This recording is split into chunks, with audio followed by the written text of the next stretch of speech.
Good afternoon peeps, welcome to another episode of Adams Eats. How are we doing? Are you feeling well? Because I'm not. I've got some sort of bug, virus, / man flu kind of thing going on at the minute. It's all on my chest, it's all on my head. I've been sniffing for the past week, just like, feeling sorry for myself at the minute. But I'll get over it, I'm sure. But I hope you're well, hope you're feeling okay. I've also noticed as well, I need a haircut. All right, look at this, like, what's going on here? It's starting to get all untamed. All right, it's starting to look like Dr. Emmett Brown from Back to the Future. All right, so I think I'm gonna get my hair cut tomorrow, definitely. Anyway, today's recipe. I've got something really simple to make today. I absolutely love this dish because it's all done in one pan. It's easy to throw together. It's a prawn, butterbean and chorizo stew. Now you see, I say chorizo, right? Now, I know my girlfriend says it sounds arrogant when I say it like that, but that's how it's pronounced. You know, people say chorizo, chorizo. If you want to know the proper term how to pronounce it, it's chorizo. All right? That's right, it's Spanish. All right, that's how you pronounce it. Anyway, so that's what we're making today. As per usual, pop down here, I'll show you what we need, and we'll make a nice warming stew for these winter days. Right then folks, what do we need for this recipe? Very straightforward. There's not a lot to this at all. Like a lot of my recipes on this channel, it's simple, home cooked, family food, just stuff that I like to eat, you know, with minimal fuss. So we've got some fresh basil, some raw prawns, you've got butter beans, some chopped tomatoes, an onion, chorizo, olive oil, salt, pepper, and some crusty bread to serve it with. I'll put all the quantities in the description below, but also if you press pause now, you can note down the ingredients from the list that I've just put up. And that's it. First thing we're going to do is get some of these ingredients prepped up and we'll crack on and make it. Right, as far as prep's concerned, there's really not much I can show you because it's that easy. But the only thing I am going to show you is just with the chorizo. The reason I'm going to show you that is because some people just slice this, put it straight in, and off you go. But what I like to do is if I just take off both ends, throw that bit away or use it as an earring, whatever, run the knife down one side of it, you'll see that there's this kind of paper running all the way around it. You just want to remove that because you don't want that in your finished dish. I just don't like it because it just gets stuck in your teeth, it's chewy, just nah. So remove that first. You just want to slice it into little disc shapes. Now I'm going to use this whole chorizo, so cut the whole thing up, put it on a plate, that's it. Okay, so I'm just going to finish off slicing up the rest of this chorizo, and then I'm just going to take my onion and I'm just going to slice that into thin slices, which I won't bother showing you because you all know how to slice an onion. So I'll get the onion sliced and we'll get cooking. Okay, right, so I've got my pan on the heat. Just going to add some olive oil. It gets sort of a gentle-ish low to medium heat. We'll get some olive oil in there, about a tablespoon. You don't need too much because there's quite a lot of oil in the chorizo, so that will leak out once we start cooking.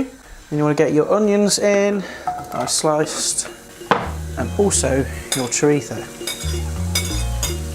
And what you want to do is you want to fry this gently for about 5 minutes or so, 5–10 minutes, till the onions start to go soft. And what will happen is that chorizo will start to leak out this orange oil, which is all the paprika inside the sausage, which you can start to see now. So we'll cook that down for about 5 minutes, so those onions are nice and soft, and all that oil has come out of the chorizo. Right, so as you can see, after about 5 minutes, look at the change in colour.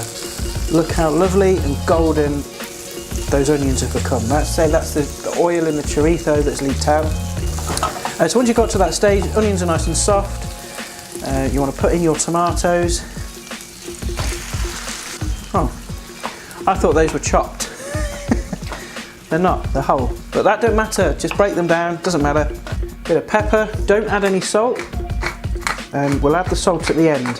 The reason being is because when we put our butter beans in, if you added salt in too early, the salt will turn the butter beans into like stone. It really firms them up too much. So we're just going to season it with the salt right at the end. Okay, so you want to bring that to a simmer and cook that for about sort of 5 minutes before we add the butter beans. So after about 5 minutes or so, as you can see, the tomatoes have broken down. Straight in with your butter beans. If it looks like it's getting a bit dry, if it's reduced too much, just add, half a glass of water, Add your prawns. So you want to add these at the last minute, because if you add them in too early on, they're going to overcook and become rubbery. You can use pre-cooked prawns if you want. All I would say was that it's just half the cooking time as you would with raw prawns. You want to simmer those again for probably about another 1, 2, maybe 3 minutes max, just until those prawns are cooked. And you'll know when they're cooked when they've turned from grey to a light pink. Okay, so we'll come back in a second and then we'll add the basil. And it's done. Just a little bit of salt. Just going to tear in some basil leaves. Just pile them up together, just stack them up together. Don't need to chop it, just tear it in. And that is done. That's it. How simple was that? You've got dinner. So I'm going to serve this up. I'm going to have some crusty bread with it. We'll have a taste. Well, there we go. That's the finished dish. Really, really simple to put together, isn't it? Like, anyone could do that. I mean, I'm an idiot. If I can do it, then you certainly can. So let's have a taste, see what it's like. I would say as well, serving it up, just serve it in its pan. Saves on washing up. If there's two or three of you, just sat around a table, some good wine, you could all just dive in. It's a nice sharing dish. So let's have a taste. I'm going to go for some of the prawns first, because I love prawns. As well, if you don't like prawns, don't put them in. Just leave them out if you want to. Or, maybe something else, like some grilled chicken breasts, just sliced up, put in there as well. Absolutely delicious. So you don't have to put the prawns in there. Get it in. It's a winner. It's a winner. What's great about it is that chorizo, it just lets all its flavour out into that sauce and just makes it really, really tasty. All brought together with the tomato sauce and then just that nice sort of hit of basil at the end as well. It's really good and so simple. Well guys, that's it for today. Thanks ever so much for watching. Hope you like the recipe. Give it a go. So simple. Like it's ridiculously easy to put together. Like I say, you can switch out some of the ingredients if you don't like prawns. Put some chicken in there, or just leave them out entirely. It's up to you. It's your dinner after all. So yeah, that's it for today.